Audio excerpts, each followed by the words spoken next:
My mom spanked my bully. Story time. When I was in 3rd grade, I used to hate going to the bus stop because there was a boy there who would bully me. And it got so bad that some days I would go home crying. I felt like I couldn't do anything because he was much older than I was. So of course I told my mom, and she called the school and they did nothing about it. So then my mom somehow found out who his parents were and she went to go talk to them. And all they said about it was, boys will be boys, there's really nothing we can do about it. And then that's when my mom was like, if y'all don't handle it, I will. So the next morning she told me to go to the bus stop, and if my bully bothered me, to come back home and tell her. So I went to the bus stop, and of course he bothered me. So I went back home, told my mom, and she immediately grabbed her belt and dragged me back to the bus stop. She walked up to that boy and was like, "Are you bothering my son?" And the boy was like, "Yes, I am. What are you gonna do about it, Grandma?" My mom grabbed that boy by his shirt, turned him around, and started spanking him with her belt. And it was so loud. Literally got his cheeks clapped.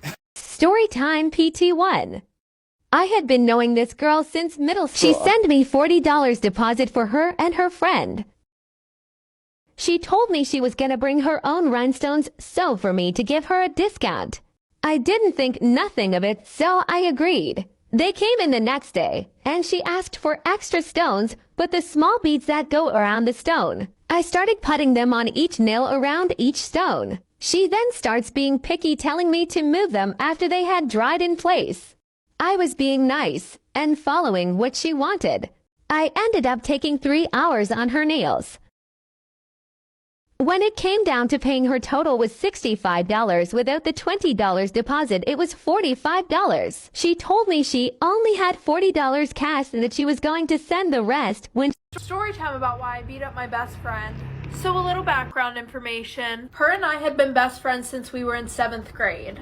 Her family was rich, mine was poor, and at first she was a really good friend. She was always there for me whenever I needed her, until our freshman year of high school, which is when her and I started hanging out with boys. Now, my mom was kind of strict. She wouldn't really let me hang out with boys, but her mom was more lenient about her hanging out with boys. Every weekend she would throw a party at her house, and she would throw them in her attic because 1, it was huge, and 2, her parents didn't give a fuck what she did up there. Anyways, she would always offer to do my hair and makeup before the party started, which always made me really excited because I never really put any work into my physical appearance. Well, little did I know, the only reason why she would offer to do my hair and makeup at these parties was so that way she could make me look like shit in front of all the boys. So after that, I taught myself how to do my own makeup and do my own hair, like for part 2. Storytime PT2. She told me she'll pay the rest when she got home because her boyfriend was asleep and he was gonna send the through cash up. They went to the gas station to take a restroom break. I told them to make sure they had cash for the ND set, and she was saying they weren't giving back cash at the gas station. So I told them if they could go to the bank, and they started to get mad. They ended up going, but they said their card wasn't working. I don't understand why the other girl didn't have cash if the first one had paid cash. I ended up rescheduling the girl for a Sunday, and they agreed.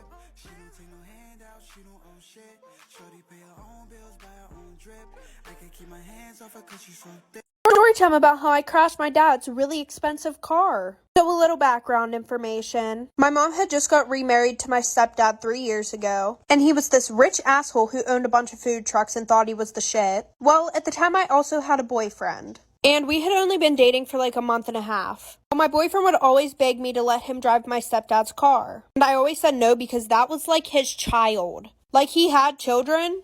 He could care less about them. His car was more important. Anyway, so the one weekend my parents are out of town, and one of my friends was throwing a graduation party. So that whole day my boyfriend was trying to talk me into taking the car, and I already knew where my stepdad hid the keys. So I just decided I wouldn't drink that night and I would just take the car. He kept asking me if he could drive, but clearly I said no, because this kid literally told me that he crashed the first 2 cars that he had. So we get to the party, we're having a good time, and one of my friends tells me that everybody's taking pictures with my car outside. Like for part 2. Storytime PT3. It was a day before Sunday, and I kept texting them. One of them replied and said to just send her deposit back. The deposit was non-refundable and the girl got mad, but she seen my policy.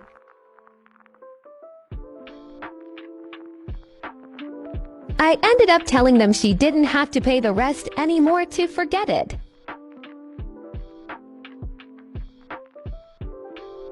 A day after, I go on my Snapchat and see that she bought her boyfriend a PS5.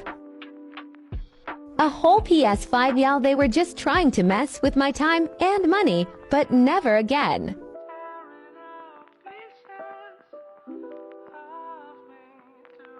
You guys are not even going to believe it when I say that when I was 15, I almost became a stepmom. Yes, we did skip a few chapters, so let's start from the beginning of the book. Back in the day, in middle school, there was this new bad boy in town. And for the purpose of the story, his name will be Dean. So Dean was a little bit older, but he would date some of the middle school girls. A little sus, I know, but even beyond this man had a bad reputation. And I did my best to stay away from guys like him. That was until the second quarter of my sophomore year in high school happened. And while my mom and I were walking around Walmart looking for a pair of jeans, we ran into Dean's mom. Well, our mom started talking and bonded really well. And that's when his mom suggested that we would be a really cute couple. She talked about how much he's changed, so I went ahead and added him on Snap. And the insane thing is that we actually started having really good conversation. Like deep existential ones. But one night I was bored and started to creep on his Instagram account. And I came across a gender reveal photo. This man had a whole son on the way. And I accidentally liked the photo, and that's when I got a text from Dean saying, "Go ahead, ask me."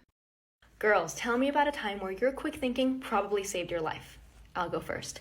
2 years ago, I was walking my dog at the park and a man approached me and asked to take a picture of her. And I said yes, because why not? It's a picture of a dog. So we started taking a picture of my dog, and then I realized that he was like holding up her collar. And then it hit me. My address is on that collar. He's not taking a picture of my dog. He's taking a picture of my address. So I told him that I actually didn't feel comfortable with him having a picture of my dog, and I asked him to delete it. So he deletes it and then like starts walking away really fast. And I was like, "Excuse me, sir. No, could you also go into your deleted album and delete it from there?" And he goes, "I don't have a deleted album." And I was like, "You have an iPhone. Everybody has a deleted album. Could you please delete the picture?" And he was like, "Sorry, I don't have a deleted album," and like keeps walking away. And keep in mind, this is like 2 p.m. in a park. Like there's other people around. So now I'm like chasing after him and I'm telling him, "Sir, I know you have the album. I will show you where the album is." Story time! So this one time I was dating this guy and we had been dating for about 6 months. This one day when we were hanging out, I noticed that he kept checking his phone, but I decided to just brush it off. After that, every single time we would hang out, he would be doing the same thing and kept checking his phone. Eventually I got frustrated. I have another story. A few years ago, my friends and I went to my parents' house in LA because we went to college in Orange County, which is like an hour away. But my parents were out of town, so we were like, let's go to LA for a night. So we go to LA, and then we decided to go to a USC football game. So we call an Uber, we go to the game, and after the game, I realized I couldn't find my house keys anywhere. So I figured that I must have left them in the Uber just because I didn't open my bag at all during the game, so I didn't see how they would have fallen out. So they must have fallen out in the Uber when we first got in after I left my house. So I called the Uber driver, and at first he didn't pick up the phone. And eventually he picked up the phone, and I was like, "Hi, I think I forgot something in your car." And he goes, "I don't have your keys." And I was like, "I didn't say I lost my keys." "But yeah, I did. Are you sure you don't have them?" And he was like, no, sorry. And then he hung up the phone, and then he stopped picking up. So my friends and I were like, well, that's sketchy. He definitely has my house keys, and he knows where I live because he picked us up from there. But whatever, let's just go back home and try to figure it out. I have to do a part 2.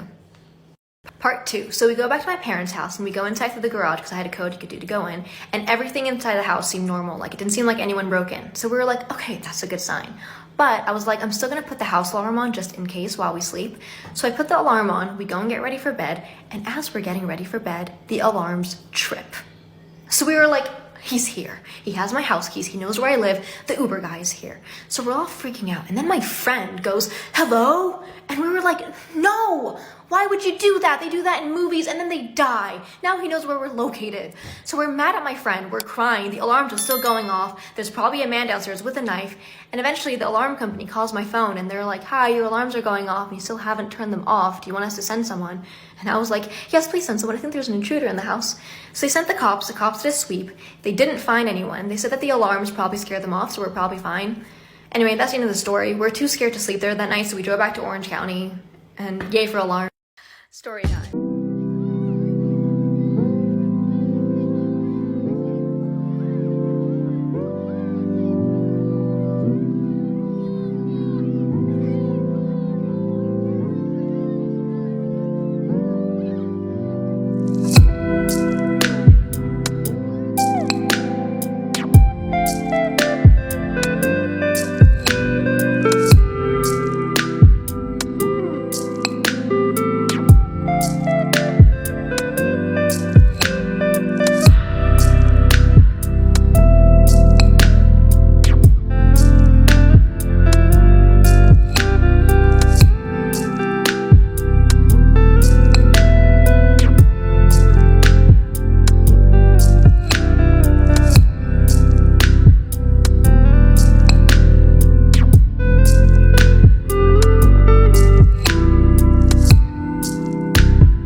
Did you and your parents ever play games together? When Jasmine was younger, something strange happened. One night, her mother checked up on her while she was sleeping, but it wasn't the way that you usually think. She woke up in the middle of the night with a strange feeling that someone or something had been watching her. She looked up and saw that her mother was just standing there, smiling and staring at her with her eyes unnaturally wide open. Jasmine asked what she was doing up in the middle of the night, and her mother replied, "I'm watching you sleep." Jasmine knew something was wrong. They kept staring at each other and neither of them blinked. Jasmine somehow knew they were playing a game together, a game to see who would blink first. But what would happen if Jasmine blinked? She was terrified to find out. This figure in her bedroom was not her mother. It was in her eyes. It held something terrifying, something inhuman. Soon, this version of her mother began moving backwards, without blinking, turning around, or breaking eye contact. She just moved back until she reached Jasmine's closet, then opened the door and stepped inside, as if she'd been staying there this entire time. Jasmine kept staring at the closet, and without breaking eye contact, ran to her parents' room. There, she saw her mother on her bed, sleeping peacefully.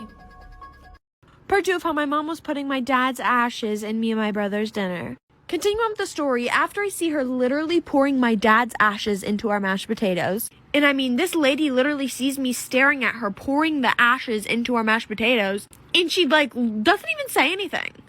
I was just, a little shocked. So after that, I just kept quiet until after dinner, and I was mad at my brother that night, so I just let him eat the mashed potatoes. So after dinner, I went up to my mom and asked her why she was putting our dad's ashes in our food. Her exact words were, "Your father was a bad man. He wasn't meant to be here." I said, "What does that have to do with you putting his ashes in our dinner?" She goes, "It will just cleanse your soul. The witches told me to feed my children's father to them." Bishwe? I ended up telling my brother, but then me and him decided not to ever say anything ever. Hope you guys liked this video and found it helpful. If you did, make sure you give it a thumbs up and subscribe to this channel. It does help support us, and let's know what videos you guys want to see.